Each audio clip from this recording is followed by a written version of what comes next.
Everyone, welcome back to my YouTube channel. ఈ రోజు వీడియోలో చాలా మంచి కాన్సెప్ట్ వచ్చానమాట. సో నేను వీడియోస్ పెట్టక చాలా రోజులు అవుతుంది. సో నా వర్క్ టెన్షన్ లో పడేసి అసలు వీడియోస్ చేయట్లేదు and I'm back with very very very good video. So ఇక్కడ నుంచి కన్సిస్టెంట్ గా వీడియోస్ పెట్టడానికి ట్రై చేస్తాను. సో నేనైతే ఈ ప్రీవియస్ 4-5 months లో చాలా డిఫరెంట్ పూజస్ అనేవి చేశాను అనమాట. I felt so happy. So అందులో చాలా ఎక్స్పీరియన్సెస్ అండ్ ఆల్సో ఒక కొత్త పూజతో ఈ రోజు వీడియో చేయబోతున్నాను. నేను ఈ రోజు మన రుక్మిణి కళ్యాణం వీడియో చాలా మందికి నచ్చింది అనమాట. గురు చరిత్ర రుక్మిణి కళ్యాణం వీడియో.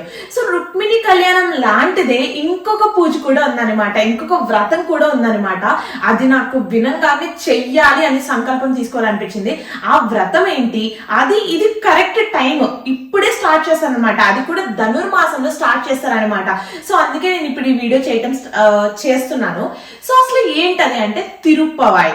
సో రుక్మిణీదేవి శ్రీకృష్ణుడిని పెళ్లి చేసుకోవడానికి ఎలా అయితే ఒక లేఖ రాసి పంపిస్తే దాన్ని రుక్మిణి లేఖగా మనం వ్రతం చేసుకుంటున్నామో సేమ్ అలాగే ఆండాలమ్మ అంటే గోదాదేవి కూడా అలాగే శ్రీ రంగనాథ స్వామిని పెళ్లి చేసుకోవడానికి ఆమె కూడా రంగనాథ స్వామిని ఇష్టపడ్డారనమాట. సో కథ ఏంటి, ఆ తిరుప్పవై చదవడం వల్ల మనకి కూడా అంటే ఆ దేవుడంత మంచి భర్త వస్తాడు అని చెప్పేసి మనం రుక్మిణి కళ్యాణం అయినా చేస్తాము, అలాగే తిరుప్పవై కూడా చేస్తామన్నమాట. సో దీన్ని అందరూ ఏమంటారంటే అమ్మవారు ధనుర్మాసం మొత్తం కూడా రోజుకొక పద్యం లాగా రాసి ఆ 30 days మనం ధనుర్మాసం చేయాలంటారు. కానీ గర్ల్స్ కి కుదరదు కదా, చాలా అడ్లొస్తూ ఉంటాయి కదా. సో అందుకు మనం ఒక చిన్న వ్రతంలా చేయొచ్చు అనమాట. ఆ వ్రతంలాగా ఎలా చేస్తామో లేదా అసలు ఏంటి ఆ గోదాదేవి యొక్క విశిష్టత, ఆమె ఏంటి అనేది ఆమె స్టోరీ కూడా మనం ఈరోజు తెలుసుకోవాలి. ఫస్ట్ మనం ఎప్పుడైనా ఒక పూజ చేసేటప్పుడు మనకి ఆ పూజ గురించి, తర్వాత ఆ పూజ చేసి ఎవరైనా బెనిఫిట్స్ పొందితే ఆ బెనిఫిట్స్ ఏంటి అనేవి తెలుసుకున్న తర్వాత మనం ఆ పూజ చేసామనుకోండి, మనం కూడా ఏకాగ్రతతో పూజ చేయటం, అట్లా భక్తి శ్రద్ధలతో పూజ చేయటం జరుగుతుంది. అలా భక్తి శ్రద్ధలతో పూజ చేస్తే మనం అనుకున్న పని కూడా త్వరగా అయిపోవడానికి ఛాన్సెస్ ఉంటాయి కదా.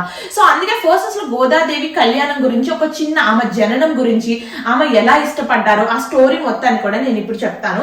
చక్కగా వినండి, చాలా బాగుంటది అనమాట. సో గోదాదేవి మహాలక్ష్మి స్వరూపం అనమాట. సో గోదాదేవి వాళ్ళ ఫాదర్ కి ఆయన ఒక తులసి వనం, ఆయన విష్ణు భక్తుడు, మంచి శ్రీ రంగనాథ స్వామికి మంచి భక్తుడు అనమాట. ఆ రంగనాథ స్వామికి ఆయన ప్రతిరోజు కూడా గుడికి తులసి మాలలు పంపిస్తూ ఉండేవాళ్ళు అనమాట. సో తులసి మాలలు ఇప్పుడు ఇంత బుడ్డి విగ్రహానికి తులసి మాల కట్టంటే ఒక చెట్టుకి తులసి దళాలు సరిపోతాయి. అంత పెద్ద రంగనాథ స్వామి విగ్రహానికి తులసి మాల వేయాలంటే పెద్ద వనమే కావాలన్నమాట. సో ఆయనకి ఒక పెద్ద తులసి వనమే ఉండేదంట. సో తులసి వనంలో ఒకసారి ఆయన తోటకెళ్తే అక్కడ ఒక పసిపిల్ల దొరికారు. ఆ పసిపిల్ల ఎవరు, శ్రీ ఆండాల అమ్మవారు గోదాదేవి అనమాట. సో దొరికితే శ్రీ మహాలక్ష్మి స్వరూపంగా ఉన్న ఆమెను చూసి ఆయన ఆ మహాలక్ష్మి అనే భావించి ఆయన పెంచుకుంటారు. ఆయన నిత్య బ్రహ్మచారి, ఎంతో మంచి భక్తుడు. అసలు ఆయన కూడా చాలా పవర్ఫుల్ అనమాట, ఆండాల అమ్మ వాళ్ళ ఫాదర్. సో తెచ్చి పెంచుకుంటూ ఉంటారు. ఆమె చక్కగా 10-11 years వచ్చినప్పుడు ఆయన అదే పని చేస్తున్నారు. ప్రతిరోజు కూడా ఈయన దగ్గర నుంచి వెళ్ళిన మాలే స్వామి వారికి అలంకరింపబడుతుంది అనమాట. సో అలాగే ఈమె ఒక 10-11 years వచ్చినప్పుడు ఈమె దాన్ని ఆ తులసి దళాలు తోట నుంచి తోటమాల తీసుకొచ్చిన తర్వాత ఆ తులసి దళాలు కట్టి స్వామి వారికి పంపిస్తూ ఉంటే ఆమె ఏం చేసేదంటే ఆ తులసి దళాలను చూసి, ఇప్పుడు ఇంట్లో ఎవరైనా మాట్లాడుతూ ఉంటే, ఇప్పుడు మా మమ్మీ శ్రీ గురుదత్తాత్రేయుల వారి గురించి మాట్లాడుతూ ఉంటారు డైలీ. సో మాట్లాడుతూ ఉంటే మనకి ఇప్పుడు ఫర్ ఎగ్జాంపుల్ నాకు ఇంత గురువు మీద ప్రేమ లేకపోయినా అన్నిసార్లు ఆయన ఇలా చేశారు అలా చేశారంటే ఆటోమేటిక్ గా మనకి ఆ ప్రేమ అనేది పుట్టేస్తుంది అనమాట. సో వాళ్ళ ఫాదర్ ఆండాలమ్మ వాళ్ళ ఫాదర్ అంత విష్ణు భక్తుడు అయినప్పుడు ఆయన గురించి చెప్తూ ఉంటారు కదా ఇంట్లో. సో చెప్తూ ఉన్నప్పుడు ఆమె కూడా విని విపరీతమైన ప్రేమ కలిగింది అనమాట. సో ఆ ప్రేమతో ఆమె ఏం చేసేది, ఆయన తెలియకుండానే ఇష్టపడిపోయింది ఆమె. సో అయితే ఆయన్ని ఏం చేసేదంటే అసలు ఈ దండ ఆయనకి అలంకరిస్తే ఏ విధంగా ఉంటదో ఆమె అలంకరించుకొని ఆ దండను అలా పెట్టుకొని, అందుకే గోదాదేవికి దండ ఇలా ఉంటది అనమాట, చాలా అందంగా ఉంటారు. సో అలా పెట్టుకొని నీళ్ళల్లో ఆమె ప్రతిబింబాన్ని చూసుకొని ఆ ప్రతిబింబమే స్వామివారు అని భావించేది ఆమె. సో ఓకే ఇలా ఉంటారు స్వామివారు అని చెప్పేసి ప్రతిరోజు కూడా దండను అలా అలంకరించుకొని ఆ దండని స్వామి వారికి అలంకరణకి పంపించేవాళ్ళు అనమాట. సో అలా పంపిస్తూ ఉన్నారు. ఆమె రోజు కట్టే వాళ్ళు శ్రద్ధ భక్తులతో కట్టి అలంకరించుకొని మళ్ళీ ఆ దండని పంపిస్తూ ఉన్నారు. ఒక రోజు ఏం జరిగిందంటే అక్కడ ఉన్న పూజారులు అసలు ఫస్ట్ మనం చాలా శుభ్రంగా ఉంచుతాం కదా, సో వెంట్రుకలు అసలు పూజ గదిలోకి రాని చాలా జాగ్రత్తగా ఉంచుకుంటాం కదా. అయితే ఏం జరిగిందంటే అంత పవిత్రంగా ఉండాల్సిన దండ ఏమైపోయిందంటే ఆమె వెంట్రుక ఒకటి ఆ దండకు ఉండిపోద్ది అనమాట. ఉండిపోతే పూజారి గారు ఆ రోజు చూశారు.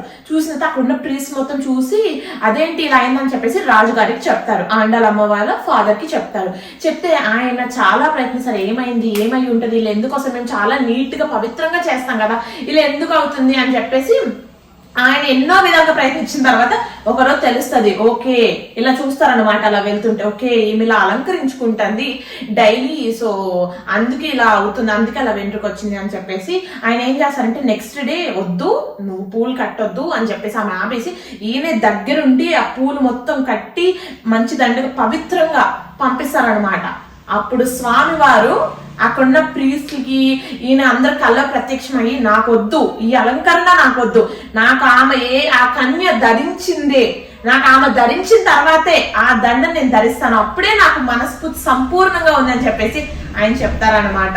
ఇంకా అందరూ ఆశ్చర్యపోయి ఇక్కడ నుంచి అలాగే చేస్తారు. ఇంకా అప్పటి నుంచి ఏం చేస్తారంటే ఆమె వేసుకున్న దండనే స్వామివారికి అలంకరణకి యూజ్ చేస్తారు.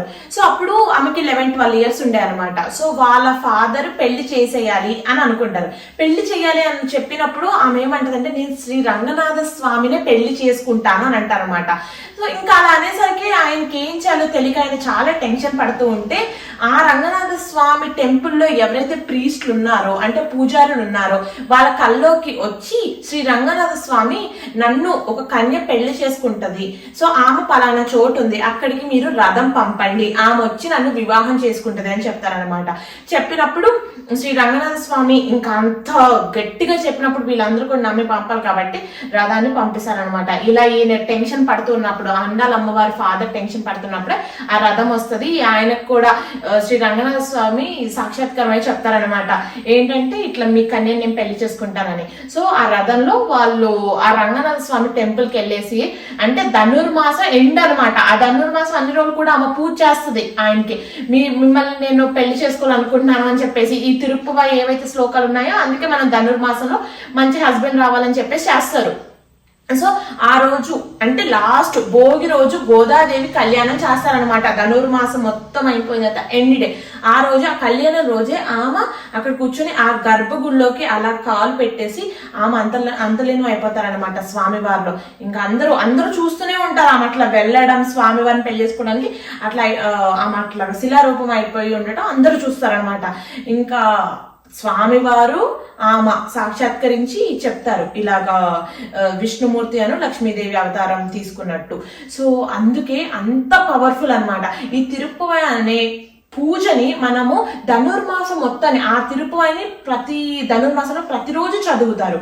అలా కాకుండా కూడా మనము ఒక వ్రతం లాగా 9 రోజులు కానీ 11 రోజులు కానీ 21 రోజులు కానీ దీక్షలాగా చెయ్యొచ్చు అని అసలు నేను ఈ వీడియో ఇది ఎక్కడ చూడలేదు అనమాట. ఎవరు చెప్తే ఇట్లా అసలు యాక్చువల్లీ తిరుప్పవై అనేది ధనుర్మాసం మొత్తం కూడా ధనుర్మాస వ్రతంలో ఒక పార్ట్ అనమాట. తిరుప్పవై చదవడం అనేది, అలా గోదాదేవి కళ్యాణం చరిత్ర చదవడం అనేది చెప్తారు. సో ఇట్లా వ్రతం లాగా చేయొచ్చు అని చెప్పేసి మా మమ్మీ కనుక్కొని చెప్పారనమాట. 9 days 11 days 21 days లేకపోతే 41 days కూడా చేస్తారు. కాబట్టి ధనుర్మాసం 30 days అయిపోద్ది కదా, కొంతమంది ఎక్స్టెండ్ చేసుకుని కూడా చేస్తారనమాట. So I prefer 9, 11 or 21, mostly 5 days. సో పూజ ఎలా చేయాలి, ఈ తిరుప్పవై అసలు ఎవరు చేయొచ్చు అనేది ఇప్పుడు చూద్దాము. పెళ్ళి అయిన వాళ్ళు, కాని వాళ్ళు, అమ్మాయిలు అబ్బాయిలు ఎవరైనా చేయొచ్చు. ఇందులో అసలు ఇట్లా వీళ్ళే చేయాలి వాళ్ళు చేయాలని ఏమీ లేదనమాట. సో మనం ఒక సంకల్పం తీసుకొని, అంటే 5, 9, 11, 21 అనేది ఒక సంకల్పం తీసుకొని ఒక మంచి గురు శుక్రవారం లేకపోతే ధనుర్మాసం స్టార్ట్, మీకు ఎప్పుడు వీలైతే ఆ రోజు స్టార్ట్ చేసేసి బ్రహ్మ ముహూర్తంలో, అంటే రుక్మిణి కళ్యాణం నేను పొద్దున్నే ఎలా అయితే చదవాలని చెప్పానో అలాగే బ్రహ్మ ముహూర్తంలోనే ఈ తిరుప్పవై అమ్మవారి పూజ మొత్తం చేసేసిన తర్వాత ఆ తిరుప్పవై చదవడం అనేది చేస్తారు. చాలా మంది ఎట్లా అంటే విపరీతమైన నిష్టలు, పాలు నెయ్యి కూడా తీసుకోకుండా చేస్తారంట. ఆ పదార్థాలు పాలు నెయ్యితో ఉన్న పదార్థాలు కూడా తీసుకోరంట. సో మీరు అంత నిష్టగా ఉండి చేయాలనుకుంటే చేసుకోవచ్చు. సో మార్నింగ్ బ్రహ్మ ముహూర్తంలో లేచి అమ్మవారికి అంటే గోదాదేవి అవతారం ఆమె ఫోటోని, తర్వాత శ్రీ రంగనాథ స్వామి ఉన్న ఫోటో ఉంటుంది అనమాట. ఆ ఫోటో పెట్టుకొని షోడశోపచార పూజ వాళ్ళిద్దరికి చేసేసి అష్టోత్రాలు, అమ్మవారి అష్టోత్రాలు, అయ్యవారి అష్టోత్రాలు చదివేసిన తర్వాత ఈ తిరుప్పవై చదివి ధూప దీప నైవేద్యాలతో ఆమెకు పూజ చేసిన తర్వాత మనం తీర్థ ప్రసాదం తీసుకుంటే ఆ రోజు పూజ అనేది కంప్లీట్ అయిపోతుంది. సూర్యుడు ఉదయించే ముందే ఈ పూజ అనేది కంప్లీట్ చేసుకోండి. కన్సిస్టెంట్ గా 11 days, ఏదైనా కన్సిస్టెంట్ గా మధ్యలో బ్రేక్ రాకుండా చూసుకోండి. ఎందుకంటే ధనుర్మాసం మొత్తం చేయాలన్నా కూడా అమ్మాయిలకి బ్రేక్స్ వస్తూ ఉంటాయి కదా. సో ఆ బ్రేక్ రాకుండా మీరు కన్సిస్టెంట్ గా మళ్ళీ 5 రోజులు చేసి బ్రేక్ తీసుకొని మళ్ళీ 5 రోజులు అట్లా కాకుండా కన్సిస్టెంట్ గా చేయడానికి అనేది ప్రయత్నించండి. అలాగా పూజ మొత్తం చేసేసిన తర్వాత ఇన్ని రోజులు భూజైనం అంటే భూమి మీదే పడుకోవాలి. కావాలంటే కొంతమంది ఉపవాసాలు అవి ఉండాలనుకుంటే శుక్రవారం ఉపవాసం ఉండొచ్చు అనమాట. అంటే మీరు ఇప్పుడు 11 రోజులు తీసుకుని అనుకోండి, అందులో 2 శుక్రవారాలు వచ్చినాయి ఆ వారాల్లో అన్నప్పుడు ఆ 2 శుక్రవారాలు ఒక పూట ఉపవాసం ఉండొచ్చు. తర్వాత భూమి మీద పడుకోవాలి. ఇలా అన్ని నిష్టలు పాటించి మనం ఆ వ్రత దీక్షని కంప్లీట్ చేసుకున్న తర్వాత ఒక రోజు ఉద్యాపన చెప్పాలి. లాస్ట్ డే ఉద్యాపన ఎలా చెప్పాలంటే ముత్తైదువులు కానీ కన్యలను కానీ, మోస్ట్లీ కన్యల్ని పిలిచి 5 కానీ ఎంతమంది అయితే అంతమందికి వాయినాలు ఇచ్చి ఆ తిరుప్పవై బుక్ ఇచ్చేసి భోజనాలు పెట్టదలుచుకుంటే మీరు స్తోమత తగ్గట్టు భోజనాన్ని పెట్టుకోవచ్చు. ఇలా ప్రాసెస్ కంప్లీట్ చేసిన తర్వాత మళ్ళీ గోదాదేవి కళ్యాణం రోజు ఆ కళ్యాణం అటెండ్ అవ్వడానికి ప్రయత్నించండి. ఇలా చేయడం వల్ల ఎంతో మంది ఎన్నో బెనిఫిట్స్ అనేవి పొందారు. అసలు అవన్నీ చెప్తూ ఉంటే వినడానికి ఎంత బాగుంటుందో. అసలు ఆ తిరుప్పవై అనేది మీరు చదవలేకపోతే మీరు చదువుతూ ఆడియో ఏమన్నా యూట్యూబ్ లో ఉంటే పెట్టుకొని వినండి. చాలా అంటే కొంచెం డిఫికల్ట్ గానే ఉంటుంది, కానీ వినుకుంటూ చదువుతూ ఉంటే సింపుల్ గా ఉంటుంది. 1-2 days లో ఈజీ అయిపోద్ది అనమాట. హార్డ్లీ 20 minutes పడుతుంది. నేను రిలేటెడ్ పీడిఎఫ్స్ నాకు ఏవైనా దొరికితే నేను డిస్క్రిప్షన్ లో పెడతాను, తప్పకుండా చూడండి. సో ఐ హోప్ ఈ ధనుర్మాసం వచ్చిందంటే అందరూ చాలా ఎక్సైటెడ్ గా ఉంటారనమాట. మీరు కూడా ఎంతో మంది కన్యలు పెళ్ళైన వాళ్ళు కూడా ప్రాబ్లమ్స్ ఎన్నో ఉంటే ధనుర్మాస వ్రతం నిష్టగా చేసి ఆ కోరికలు తీర్చుకొని ఇప్పుడు సుఖ సంతోషాలతో ఉన్న వాళ్ళు చాలా మంది ఉన్నారు. అందులో మనం కూడా ఉండాలని చెప్పేసి మంచిగా ఒక దీక్షలా తీసుకొని ఈ పూజ అనేది చేయండి. I hope you really like this video. ఇంకేమైనా డౌట్స్ ఉంటే కమెంట్ చేయండి. ఒకవేళ నేను ఈ వీడియోలో కవర్ చేయకపోతే మీరు పెట్టిన questions I will try to answer. Thank you so much for watching. By by.